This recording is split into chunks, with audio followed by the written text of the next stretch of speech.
Heyo, my name is Min Kurt and foot pedal tutorials. I'm doing it now. Okay, so before we get into the learning, there's three things I just want to say quickly. First point is foot pedals, foot pedals, foot pedals. The second point is I really like my foot pedals. Don't get me wrong, I really like the gamepad and the foot pedals together. But if I had to choose between one, I'd probably lean towards foot pedals just because the fact that I can now interact with the computer with my feet is really useful. And using that with auto hotkeys allows you to set up a whole bunch of shortcuts, not just for gaming. Like I love it for gaming, but for example, a shortcut that I often use, and it's common through a few different programs, is zoom is Alt Control left click. So I just simply set up a foot pedal to press hold Alt and Control, and then it's just foot pedal left click. And I like that sort of thing. Third point is there's a chance that you would have just found this video without having the previous two videos that are about the gamepad, and they're connected together, but they don't have to be. If you just want the foot pedals by themselves without any gamepad in sight, that's very possible, and I'll explain just some minor changes that you need to make, how to do that at the end of this video, so stay tuned. So here's a list of things you're going to need in no particular order. First thing, a data cable, and importantly a male to female data cable. And data cable is very vague, but that's because it can be anything. It can be a serial lead, it can be a VGA lead, hell, if you don't want many pedals, it can even be a USB lead. However, it is important that your data cable is long enough to reach from the gamepad, which will be on your desk, down to your feet where your foot pedals will be. It's also important you have enough wires to accommodate for the amount of foot pedals that you want. If you want the same amount of foot pedals as me, which is 6, you'll need at least 8. I'm using a VGA lead which has 15, but having access really doesn't hurt. You're also going to need some fairly thin MDF or plywood, and that's just going to make up the base of the pedal board. Also, again, you'll need some anywhere from 12 to 25mm thick lengths of timber, and that's just to space out the board to give you a gap for the wiring, and you'll see what I mean by that later. So you're also going to need some thicker plywood for the pedals themselves. Now, it is possible to use the same thin plywood that you use for the bass. However, I like having the thicker plywood because it allows me to feel around and feel where the pedals are without having to look. So here I'm using 20mm. You also need some hinges. One hinge for every pedal that you want, and I'm using 20 by 50mm hinges. You also need some wood screws, some 20-25mm screws, and also some very small 5mm screws. So of course you also need some thin electrical wire. I definitely recommend getting a color-coded ribbon. You also need some heat shrink, a soldering iron, and some sheet copper and tin snips to cut the sheet copper with. However, if you get very thin copper, like the shimming copper, you can definitely just cut it with scissors if you want to. Okay, so in the last video I explained that how on the circuit board of the gamepad that we got off eBay, there are contact pads, and they're normally bridged by pressing buttons in the little gamepad.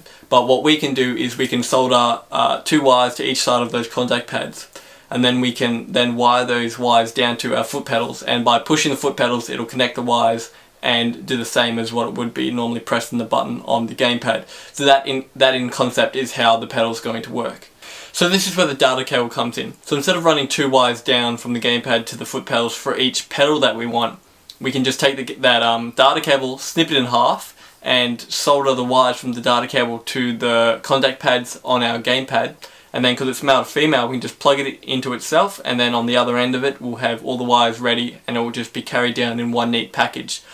But before I go into that, I just want to discuss soldering to the contact pads quickly first. So from what I just said, you might think that you need to run 2 wires from your gamepad down to your pedals for every pedal that you want.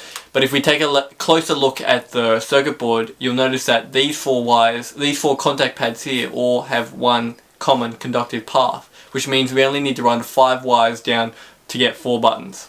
And these 4 contact pads here are the same, so you only need to run an extra 3 wires down to get the extra 2 buttons to make up 6, or you can run 10 wires down and get 4 pedals if you wish. However, you do need to think about which buttons you want, as some of these buttons are just normal buttons. It's hard to explain, I'll explain it later, and some of them are POV or point of view buttons, which just act differently, and I'll explain that in the auto hotkey tutorial. So you will want to watch that before you sort of dive in, so you understand what's going on.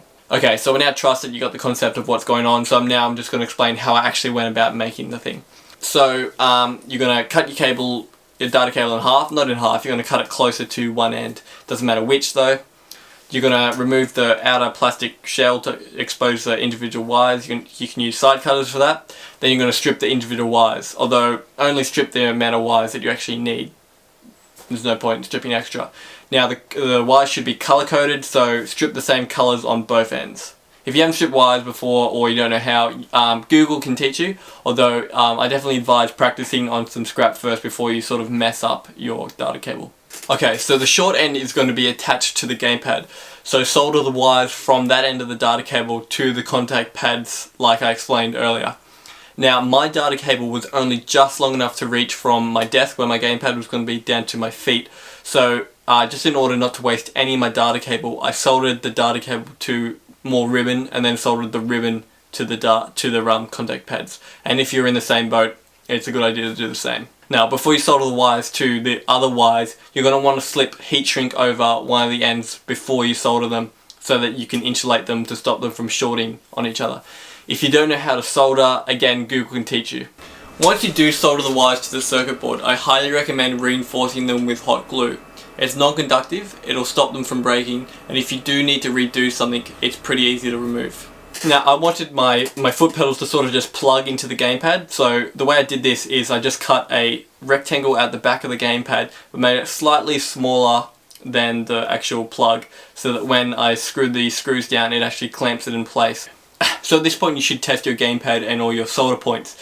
So you're just going to plug your gamepad in, turn it on, open up the properties in your operating system and plug both the data cable ends together and trace the color coding down and touch the appropriate wires together. If they recognize as button presses on your computer, then you're good. If they don't worry. If you're having trouble, it's pretty easy to troubleshoot. So let's talk about the group of 4 buttons that we were talking about before. Remember, they have 4 wires and 1 common. So if you are having trouble with just one of the buttons not recognizing as a button press, that's obvious that the common is working, and it's also obvious that the other 3 buttons are working fine, so it's just a problem with that 1 button. However, if none of them work, then chances are it's probably going to be the common wire that you've got trouble with. If you're still having trouble and you have a multimeter, that can definitely help find out which paths are actually conductive and whatnot. But otherwise, if you're having trouble with just one of the wires, go back and just sort of check the solder points and maybe redo some of them, and eventually you'll make them all work. I didn't have any trouble with this. Hey, I'm just going to cut this video here, but you continue on the second part just here. Please do me the favour of hitting the like, favourite, share button, really helps me out, and I'll see you in just a second.